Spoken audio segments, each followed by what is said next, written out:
사람들은 환경의 지배를 당한다고 흔히들 말을 합니다. 그래서 그것을 연구하는 사람들이 좋은 환경에 있는 사람들은 좋은 삶을 살고 좋은 환경이 아닌 곳에 있는 문명이나 나라나 민족이나 개인은 나쁜 삶을 산다고 속단합니다. 그런데 결코 그렇지 않다는 것을 우리는 우리의 삶의 현장에서 깨달아야 할 것입니다. 지난번에 눈이 많이 와서 눈을 치우고 처리하는데 고생을 한 사람들이 많이 있었을 겁니다. 특별히 필라델피아 지역에 눈이 많이 온 어떤 마을에 이웃 간에 분쟁이 일어났습니다. 건너편 눈을 앞집으로 옮기니까 앞집 사람이 또 건너편으로 옮기고, 눈을 치워보신 분들은 아시죠? 이 스노우블로어가 눈을 치우는 게 아니고 눈을 옮기는 거죠. 그래서 분쟁이 일어났고 화를 참지 못한 47살의 남자가 무려 20발의 총을 쏴서 앞집 부부를 살해하고 자신도 자살하고 인생을 끝냈습니다. 반면 저희 옆집하고 저희 집은, 저는 좀 비용을 아끼려다가 스노우블로어를 약한 걸 샀어요. 그래서 눈이 많이 오면 이게 작동이 안 됩니다. 그런데 옆집은 좋은 걸 샀어요. 새로 이사 온 그 이웃이 눈이 많이 쌓였을 때 그 큰 기계로 쫙 밀어버립니다. 그리고 또 다시 오후에 눈이 오면 살짝 잠겼을 때는 제가 싼 기계지만 저희 집 기계를 갖고 나와서 그 집 앞까지 굉장히 긴 거리를 치웁니다. 눈이 많이 올 때 이웃집이 빨리 치워주고, 또는 저는 또 눈치껏 나가서 이웃집까지 치워주는 이런 조화를 눈을 치울 때 발견하는 것을 보면서, 제가 그 신문 기사를 보면서 그 필라델피아에 살았던 분도 이렇게 서로 했으면 서로 죽이고 자신이 죽는 일은 없었을 텐데, 똑같이 눈이 오는 상황이지만 어떻게 대처하느냐에 따라서 달라진다는 예를 드린 겁니다. 오늘날 우리 시대가 유례없는 팬데믹의 시대라고 말합니다. 그런데 우리가 겪었기 때문에 유례없다고 말하지, 실제로 과거 역사 속에 이런 전염병과 관련된 팬데믹은 늘 있어 왔습니다. 설교 중에 죄송한 표현이지만 우리나라 말에 욕 중에 연병할이란 표현이 있습니다. 이 연병은 전염병을 말합니다. 멀쩡한 사람이 전염병에 걸려서 고생하거나 죽는 모습을 보면서 우리 민족은 그것을 욕으로 만들어 사용하고 있죠. 작년 1월 21일 미국에 코로나 환자가 처음 발생할 때만 해도 미국은 소홀히 여겼죠. 그런데 하루에도 엄청난 인원이 죽고 감염되는 이 현실 속에서 드디어 2021년 2월이 되었지만 여전히 팬데믹은 세계 전역으로 우리가 살고 있는 이 미국에 고통을 안겨주고 있습니다. 그래서 각 분야의 전문가들이 나와서 포스트 코로나 시대 이후에는 엄청난 변화와 전환점이 일어날 것이다 라고 말을 하고 있습니다. 맞는 말입니다. 그런데 우리가 알아야 되는 것은 그 변화로 일어나는 전환점이 모든 사람에게 동일하게 적용되지는 않는다는 겁니다. 어떤 사람은 제대로 대처하지 못한 채, 변화가 일어나는 것을 감당하지 못한 채 쇠락하는 사람이 있는가 하면, 어떤 사람이나 공동체는 그 변화에 잘 대응하여 온전한 전환점으로 삼아 긍정적인 효과를 입는 부흥하는 계기를 만드는 공동체나 사람도 있다는 겁니다. 과거에 우리가 상상조차 할 수 없는 팬데믹이 있었던 시절이 있었죠. 1350년경에 시작된 이른바 14세기 유럽의 흑사병은 당시 유럽 인구의 3분의 1을 죽게 했다고 할 정도로 지금과 비교할 수 없는 엄청난 피해를 입혔습니다. 얼핏 그것을 정보로 받아들이는 사람은 서구 유럽이 그 사건으로 인하여 막대한 피해를 입었고 그것을 통하여 엄청난 아픔을 겪었구나, 이렇게 생각합니다마는 거시적 관점에서 역사를 바라보면 그 흑사병, 이른바 팬데믹은 서구 유럽 사회가 후진국에서 선진국으로 올라설 수 있는 토대를 마련했습니다. 중세 시대만 해도 유럽은 그렇게 잘 사는 나라가 아니었습니다. 그런데 이 팬데믹 이후에 농노제도, 이른바 봉건 영주들이 무너지고 중앙 집권화, 정부가 강화되면서 식민 정책이라든지 외부와의 전쟁을 수행할 수 있는 국가적 능력이라든지 이런 것을 갖추기 시작하면서 이른바 유럽은, 서구 유럽, 서유럽은 발전에 발전을 더하여 왔습니다. 그래서 역사를 평가하는 사람들이 흑사병이 수많은 인구를 잃게 하는 아픔과 고통이 있었던 건 사실이지만 그 변화를 적극적으로 전환점으로 삼았던 서구 유럽은 그 이후 근대로 접어들며 오늘날 우리 시대에 바라보는 그 선진국들의 집합체인 서유럽의 토대를 그때 닦았다라고 말합니다. 오늘날 우리 팬데믹이 어떻게 우리에게 변화를 줄지 우리는 쉽게 예측하지는 못합니다. 그런데 우리의 삶의 자리에서 일어났던 그 변화들을 우리가 어떻게 사용했는지를 보면 쉽게 그 결과를 예상할 수 있습니다. 팬데믹만이 우리에게 변화를 줍니까? 우리가 출생하고 진학하고 진급하고 결혼하고 취업하고 이런 과정에서 일어나는 모든 변화를 어떤 전환점으로 삼았느냐에 따라서 그 취업 이후, 진학 이후, 이민 이후 전혀 다른 삶을 사는 사람들이 우리 눈에 보이는 것처럼 우리 또한 그런 변화들을 어떻게 대처하느냐에 따라 부흥하느냐, 쇠락하느냐가 결정된다는 것입니다. 한울림 교회 입장에서 우리에게 지난 7년간의 시간 동안 변화는 계속 있어 왔습니다. 한 가지 측면에서 주목해 보면 2014년 6월 8일 시작된 우리 교회가 3번의 예배 장소를 옮겼습니다. 제가 주보 칼럼에 전전했다고 표현했는데 이 전전하다는 얘기는 떠돌아다녔다는 뜻인데 이것이 자의로 이사를 한 것이 아니고 어떤 때는 쫓겨나듯이 이사한 적도 있기 때문에 제가 그렇게 표현했습니다. 베이사이드에서 2017년 12월 31일 날 이사를 해서 2018년부터 벨로우즈에 있는 예배당을 사용하다가 문제가 생겨 2019년 6월에 이 자리에 왔습니다.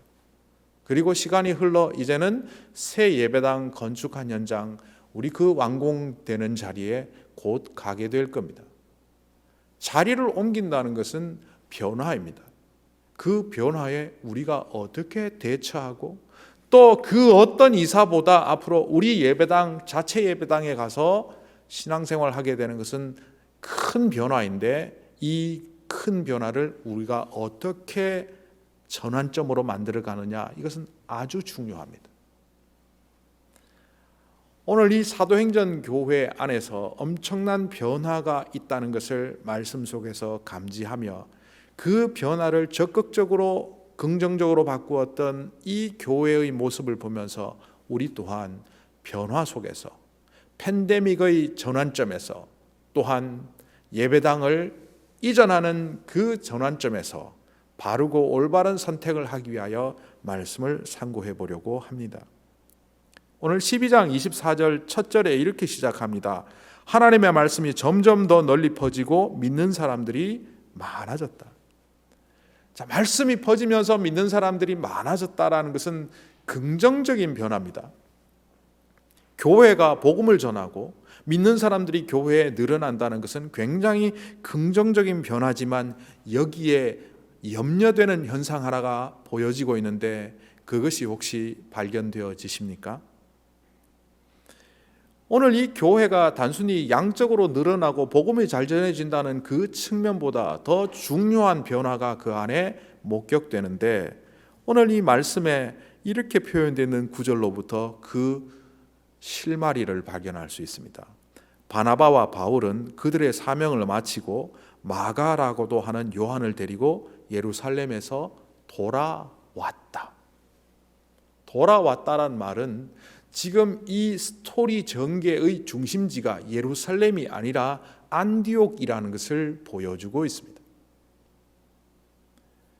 그러니까 사도행전 교회, 지금까지 사도행전 1장부터 12장까지 오던 그 중심에는 예루살렘이 있었습니다.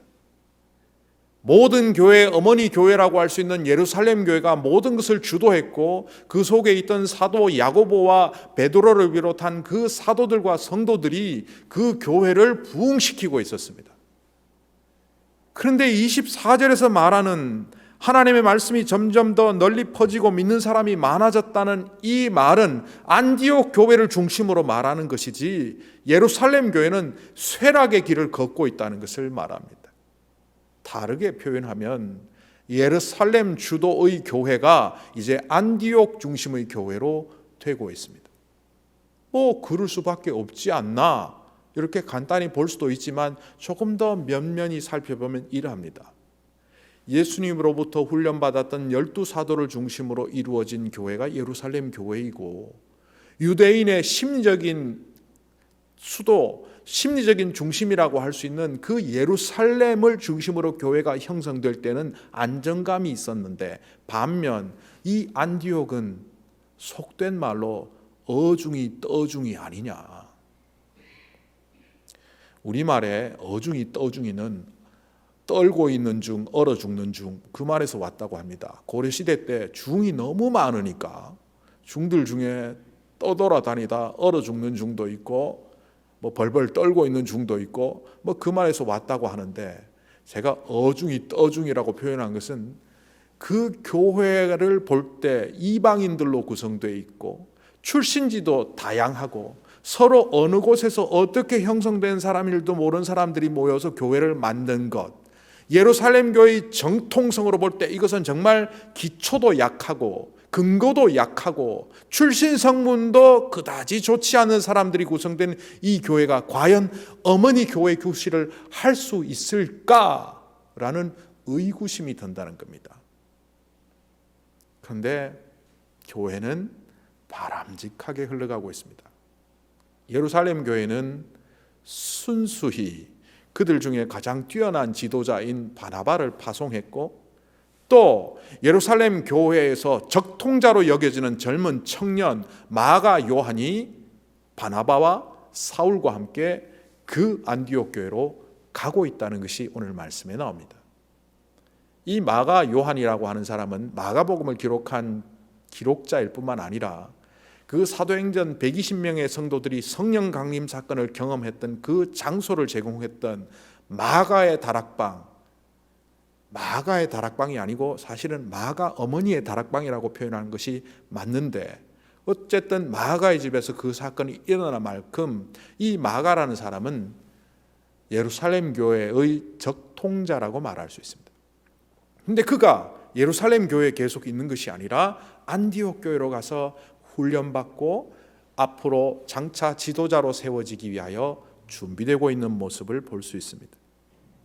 그러니까 이방인 중심으로 세워져 있고 근거가 약한 안디옥 교회가 교회 중심을 이루는 이 변화의 마당에 교회가 직면해 있다는 겁니다. 이것을 어떤 의미에서 기득권자들과 신생그룹들의 분쟁으로 본다면 예루살렘 교회와 안디옥 교회는 싸움을 하다가 끝날 수도 있었을 겁니다. 그런데 교회는 그런 선택이 아니라 하나님께서 이제 촛대를 옮기셔서 예루살렘으로 안디옥으로 옮겨가신 만큼 이제 모든 시스템을 안디옥 교회 중심으로 펼쳐가야 되겠다라고 성령님께서 감동하시는 것을 그들이 감지했다는 겁니다. 오늘 그들이 안디옥으로 돌아갔다라는 이 12장 24절의 한 구절은 바로 사도행전 전체의 흐름이 바뀌고 있다는 겁니다. 안디옥 교회를 조금 더 살펴보면 안디옥 교회는 이방인으로 구성되었을 뿐만 아니라 처음 등장하는 것이 바로 사도행전 11장 19절 그때에 나타납니다. 역사와 전통을 자랑하는 교회가 아니라 어쩌다가 등장한 교회라는 겁니다. 그런데도 불구하고 그 흩어졌던 사람들이 모이기 시작하면 그 교회는 부흥하기 시작했습니다. 자, 그 교회에 바나바와 사울을 중심으로 사역자들이 세워지기 시작하는데, 이 사역자들이 세워지는 장면을 볼 때 이 안디옥 교회는 상당히 좋은 교회다라는 것을 평가할 수 있습니다. 13장 1절에 이렇게 기록합니다. 안디옥 교회에 예언자들과 교사들이 있었는데 그들은 바나바와 시몬과 루기오와 마나엔과 사울이다. 그냥 이름 5명만 열거하면 될 텐데 13장 1절은 자세하게 언급합니다. 바나바는 이미 다 알고 있으니까 소개를 생략합니다. 바나바와, 그리고 시몬은 니게르라고 하는 시몬, 그리고 구레네 사람 루기오, 분봉한 헤롯과 더불어 어릴 때부터 함께 자란 마나엔, 그리고 사울도 잘하니까 설명을 생략한 채 사울. 5명이 도대체 누굽니까? 바나바는 좋은 가문에서 태어나서 인격도 훌륭하고 정통 유대인으로 덕망 있는 사람이라는 것을 모두 다 알고 있습니다. 반면 이 시몬이라는 사람은 니게르 시몬이라고 되어 있는데 아프리카 흑인이며 노예 출신입니다. 노예 출신의 니게르 시몬. 루기오는 구레네, 이른바 지금의 리비아 땅에 살고 있던 아프리카 원주민 출신인데 이 사람은 지극히 평범해서 자료가 없습니다. 그냥 평범 그 자체입니다. 마나엔, 이 사람은 귀족 출신인데 반역자로 취급당해서 그 귀족으로부터 추방당한 사람입니다. 옛날에 번역에 보면 젖동생이라고 되어 있는데 이 쉰트롭호스라는 단어는 왕가인 헤롯 왕가의 자식들과 중마고의 관계를 갖고 있다는 겁니다. 유모를 같이 했다. 그래서 우리 표현으로 젖동생 마나엔이라고 했는데 이 헤롯 왕가와 가깝게 지내다가 결국 반역자로 취급당하고 팽당한, 잘 사는 가문 출신과 동시에 엄청난 아픔과 상처를 갖고 있는 그런 사람이 마나엔입니다. 사울은 누굽니까? 정통 랍비의 스승 아래서 교육을 받던 아주 뛰어난 바리새파 사람이었고 유대계 지도자 중에 한 사람이었지만 그는 과거에 교회를 믿는 기독교인들을 잡아서 죽이기까지 했던 아주 교회의 파괴자입니다. 이 5명 보십시오. 바나바는 훌륭합니다. 가문도 좋고 인격도 훌륭합니다. 한 사람은 노예 출신입니다. 한 사람은 뭐 했는지도 모르는 평범한 사람이고, 또 한 사람은 과거의 귀족이었으나 지금은 반역자로 쫓겨난 사람이고, 또 한 사람은 교회를 파괴하던 사람입니다. 이 5명은 고향도 다 다릅니다. 어떻게 세워도 이렇게 세울 수 있을까? 세상은요, 사람을 세울 때 된 사람을 뽑습니다. 자격이 되고 학벌이 되고 실력이 되는 사람을 뽑아서 직장에서든 정치권에든 사용합니다. 근데 하나님의 나라에서는요, 원석을 뽑습니다. 아직 갖추어지지 않았지만 그 속에 그리스도의 심장을 품으면 세상의 그 어떤 다이아몬드보다 빛나게 조각될 그 원석들을 뽑아서 만들어서 쓰시는 분이 바로 하나님이십니다. 안디옥 교회는 그 정신을 갖고 있었다는 겁니다. 차별하지 않았고 구별하지 않았고 그들이 갖고 있는 그 과거의 흔적보다 지금 현재 하나님께서 그들을 통하여 역사하시는 거기에 초점을 맞추고 열심히 섬기고 있는 그들을 선택한 결과 출신 성분이 이렇게 현저히 다른 5명이 예언자 혹은 교사로 선출되었다는 겁니다. 이 예언자 혹은 교사라고 불리워지는 이 단어는 오늘식으로 보면 목회자 혹은 지도자라고 보는 것이 옳습니다. 안디옥 교회가 좋은 교회는 바로 이들을 골고루 지도자로 세울 수 있었다는 측면에 있습니다. 그러니까 좋은 교회는 그 교회의 좋은 문화와 또 토양을 갖고 있어야만 가능합니다. 어떤 교회에 가면 어떤 지역 사람들이 중심이 되어서 타 지역 사람들을 잘 안 받아들이는 교회가 있습니다. 또 어떤 교회에 가면 어떤 직업군들의 사람들이 모여 있어서 자기들과 조금 다른 사람들은 안 받아들이는 그런 교회도 있습니다. 이런 교회들은 교회다운 교회가 아닙니다. 남의 교회 이야기할 것 없이 우리 이야기를 한번 해보십시다. 우리도 불편한 사람이 있고 편한 사람이 있습니다. 그래서 내가 편한 사람들 위주로 관계를 맺어가고 있다면 우리는 안디옥 교회의 정신을 갖지 못한 교회일 겁니다. 혹은 뉴욕에서 오래 살다 보면 과거에 다른 교회에서 경험하거나 다른 클럽에서 경험하거나 다른 신교단체에서 경험하던 사람을 교회에서 만나는 경우가 있습니다. 지금은 우리 교회를 떠났지만 그분은 처음에 불편한 사람을 우리 교회에서 만났을 때 화들짝 깜짝 놀랐다라고 말을 했습니다. 왜 놀랐습니까? 그분이 그렇게 표현하지는 않았지만 그 말 속에 숨겨져 있는 뜻은 이겁니다. 저 인간을 여기에서 볼 줄이야. 만약 그런 마음을 품고 있다면 우리는 우리 교회가 정말 좋은 교회를 바라면서 오히려 반대로 나는 그 교회를 파괴하고 있는 자입니다. 교회가 갖고 있는 문화와 토양, 그 정신이 온전히 세워진다는 것은 담임 목사 혼자 혹은 장로 몇 사람이 만들 수 있는 것이 아니라 교인들이 협력하여 안디옥 교회처럼 반역자도, 교회 파괴자도, 노예 출신도, 평민도, 그리고 바나바와 같은 훌륭한 사람도 동일하게 지도자로 선출될 수 있는 그런 문화를 가질 수 있을 때 가능합니다. 그런데 안디옥 교회는 보면 정말 환상적인 조합을 갖고 있습니다. 그렇게 성도들이 5명의 지도자를 뽑았는데요. 뽑아놓고 났더니만 이 5명이 서로 출신도 다르고 문화권도 다르고 그리고 자라온 배경도 다른데도 불구하고 온전한 한 팀이 되어 있습니다. 우리가 흔히 쓰는 영어로 all for one, 하나를 위한 전부로 되어 있습니다. 바나바와 사울이 그 팀에서 이탈을 합니다. 담임 목사로 여겨지는 바나바와 성경을 제일 잘 가르치는 사울이라는 사람이 선교지로 떠났습니다. 그 이후에도 3명의 지도자는 안디옥 교회를 잘 꾸려나갑니다. 그리고 이 사람들이 몇 년이 지나서 돌아옵니다. 바나바와 사울이 돌아왔는데 우리가 이미 자리 다 잡았는데 또 왔네 하지 않고 그들을 그대로 받아들여서 똑같이 말씀 사역자로 담임 목사로 사역할 수 있도록 여전히 배려를 합니다.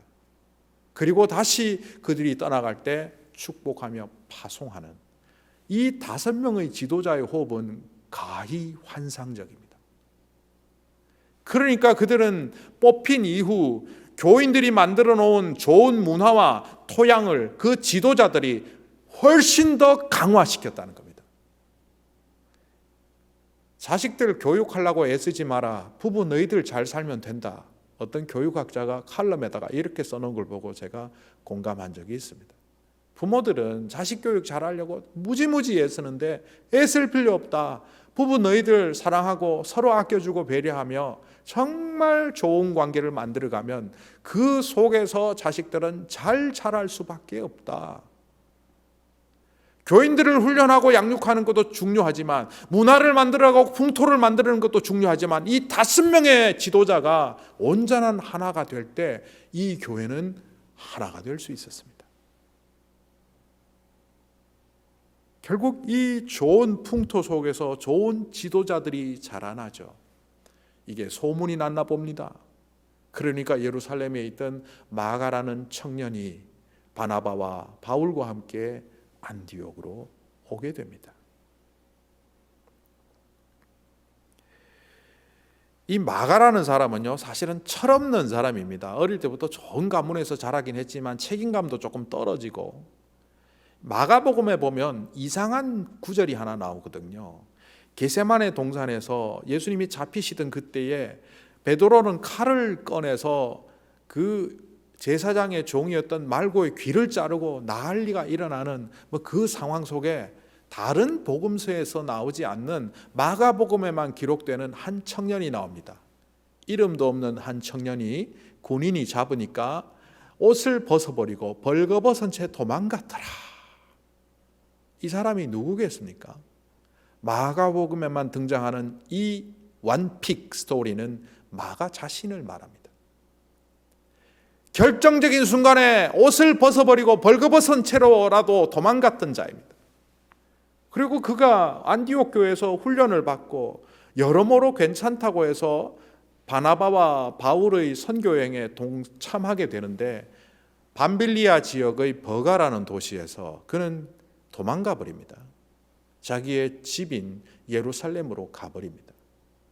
거기에는 타당한 이유가 있긴 했습니다만 그 타당한 이유를 자기는 도망가는 이유로 해석했는데 바나바와 바울은 버가에서 산악지대를 넘어 수리아, 비시디아 안디옥으로 가는 전진의 기회로 삼았습니다. 결국 이 마가는 믿음 안에서 자랐음에도 불구하고 어려움이 오고 위기가 닥칠 때마다 도망가던 습관을 갖고 있는 사람입니다. 그런데 그가 후대에 어떻게 됩니까? 베드로에게도 바울에게도 인정받고 드디어 하나님께도 인정받아 마가복음을 기록하는 성서의 기록자가 되지 않습니까? 바로 이런 자들이 안디옥 교회에서 길러졌다는 겁니다. 교회 안에 어떤 사람을 세워가다 보면 실패자도 있고 실수하는 사람도 있고 잘못하는 사람도 있습니다. 너는 기회를 줬는데 실수했구나. 아웃! 이렇게 말하기 시작하면 100명이 있다가 다 아웃되고 10명도 안 남을 겁니다. 그런데 100명이 있는 가운데 그런 사람들을 용서하고 품고 지도자로 세우다 보면 밖에 있는 사람들까지 그 공동체에 들어와서 장차 세월이 흐르면 그 교회는 100명이 아니라 200명이 아니라 수백 명의 사람들을 온전히 세우는 공동체가 될 수 있다는 겁니다. 자, 이런 교회를 부러워만 할 것이 아니라 그렇다면 이 변화와 전환점 속에서 성공할 수 있는 비결을 우리는 말씀 속에서 찾아야 합니다. 그 비결은 바로 13절 2절에 나옵니다. 주님께 예배하며 금식하고 있을 때에 성령이 그들에게 말씀하셨다. 그 말씀의 내용은 바나바와 사울을 선교사로 파송하라는 것이었습니다. 그런데 이들에게 성령께서 말씀하시는 것이 5명의 지도자들에게 공통적으로 들렸다는 겁니다. 우리가 왜 세상을 팍팍하고 답답하게 살아갑니까? 하나님의 음성이 안 들리기 때문입니다. 간혹 이런 사람들이 있습니다. 아브라함처럼 하나님의 음성이 들리고 엘리야처럼 하나님의 뜻을 분별할 수 있고 사도들처럼 하나님의 부르심이 그렇게 잘 들리게만 하면 우리도 잘 살 수 있을 텐데 왜 우리에게는 안 들립니까? 이유를 가르쳐 드릴게요. 평소에 안 들어서 그렇습니다. 평소에는 안 듣다가 문제만 생기면 들으려고 하니까 안 들리죠. 평소에 듣는 훈련을 하고 평소에 말씀과 더불어 살아가던 그 작은 자리에서 하나님의 부르심에 응답하던 사람들이 결정적인 순간에도 듣습니다. 평소의 삶에서는 이기적으로 살아가고 말씀과 상관없이 살아가다가 삶의 전환점에서 들으려고 귀를 기울이니 들립니까? 이들은 예배와 금식을 하며 늘 말씀 앞에 섰고 그러다 보니 성령께서 그들에게 찾아오셔서 이 공동체의 가장 중요한 메시지를 전할 때에도 들을 수 있었던 겁니다. 결국 평소에 주님과 동행하던 이 교회가 그 이야기를 듣고 두 사람을 안수하여 떠나보냅니다. 떠나보낸 이후 앞에서도 말씀드렸던 것처럼 1장부터 12장까지는 예루살렘 교회를 중심으로 전개된다면 13장부터는 안디옥 교회를 중심으로 전개된다고 이야기를 드렸습니다. 그런데 성경을 조금 자세히 보는 분들은 13장 이후 사도행전 28장까지 안디옥 교회는 별로 등장하지 않습니다. 왜 그러느냐? 자기 교회에서 가장 뛰어난 목회자와 가장 성경을 잘 가르치는 목회자를 선교사로 보낼 정도면 이 안디옥 교회는 언제든지 뒤로 물러설 준비가 되어 있는 교회입니다. 그러니까 바울이 개척했던 교회인 에베소 교회, 빌립보 교회, 데살로니가 교회, 고린도 교회, 이런 교회들이 전면에 나설 수 있도록 돕는 역할을 했을 뿐 그들을 좌지우지하는 교회가 안 되었다는 겁니다. 그래서 안디옥 교회가 오늘날 선교의 모델이 되는 교회가 될 수 있습니다. 우리는 언제든지 주님의 부르심에 따라 전면에 등장할 수도 있고 후면으로 물러날 수도 있고, 주님께서 우리를 들어 빛처럼 세상 사람들이 바라보게 하실 수도 있고, 우리를 물속의 소금처럼 녹여서 흔적도 없이 사라지되 그러나 소금 맛을 내는 자로 살아가게 하실 수도 있고, 그것에 철저히 순종하는 문화를 만들었던 교회가 바로 안디옥 교회고, 그 안디옥 교회의 순종의 태도는 성령께서 말씀하시는 것을 들을 때 가능했습니다. 팬데믹의 시대에 우리에게 본을 보여주는 사람들이 바로 오늘 이 바울과 바나바와 같은 사람입니다. 갈라디아서 4장 13절에 바울은 이렇게 말합니다. 여러분이 아시는 바와 같이 여러분에게 처음으로 복음을 전하게 된 것은 내 육체가 병든 것, 그것이 계기가 되었습니다. 병들었으면 쉬어야지. 복음을 전하는 계기가 된다니 이게 뭘까? 밤빌리아 지역의 버가라는 도시에 세 사람이 들어갔습니다. 바나바와 바울과 마가라는 요한입니다. 이 세 사람이 갔을 때 역사의 기록을 찾아보면 그 지역에 요즘의 질병으로 보면 말라리아와 같은 열병이 퍼지기 시작했습니다. 그리고 외국인 추방령, 소개령이 내려졌고 결국 이 세 사람은 나갈 수밖에 없었습니다. 그때 마가는 선택했습니다. 더 이상 선교를 진행하는 것은 무리다. 그리고 예루살렘으로 돌아가 버렸습니다. 그런데 이 두 사람은 당시에 이미 말라리아에 확진을 받았던 이 바울은 앞에 있는 고원지대 산맥을 넘자고 했습니다. 거기에 마음을 같이 했던 바나바와 함께 그것을 넘어갔고, 떠난 곳이 수리아 지역의 안디옥인데 넘어서 간 곳이 비시디아 땅의 안디옥이었습니다.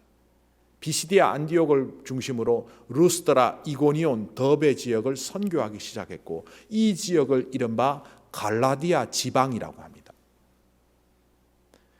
바울이 갈라디아 지방을 선교한 것은 말라리아 때문이었고, 말라리아에 확진되어서 어디 가지도 못하고 거기서 도움을 받으며 치료를 받는 가운데도 말씀을 전하는 그 사역으로 말미암아 갈라디아 지방에 교회가 세워졌다고 갈라디아 4장 13절에서 말합니다.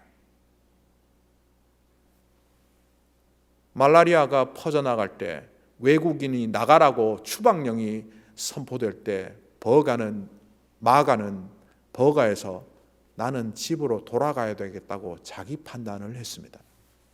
반면 바울은 주님 어찌하면 좋습니까? 성령님이 말씀하시는 거 듣고 그 산을 아픈 몸을 이끌고 넘어갔습니다. 누가 주님의 뜻에 순종한 자입니까? 오늘 팬데믹의 어려운 상황 속에서 우리는 늘 답답해합니다. 경제적인 어려움, 육체적인 어려움, 관계적인 어려움, 사회적인 어려움 속에서 하나님 왜 이렇게 하십니까? 라고 원망합니다. 그런데 성령님께서 우리 공동체와 여러분에게, 각자에게 하시는 말씀을 들어야 합니다. 그 말씀을 듣고 거기에 순종할 때에 비록 몸은 아파도 산을 넘을 수 있고, 그 말에 순종하지 않을 때 건강한 몸임에도 불구하고 도망자 신세가 될 수밖에 없습니다. 환경이 우리를 지배하도록 내버려 두지 마십시오. 주님의 사람은 환경을 바꾸어 갑니다. 그것은 우리의 능력이 아니라 성령께서 우리에게 말씀하시는 것을 들을 때 그 능력으로 말입니다. 기도하겠습니다.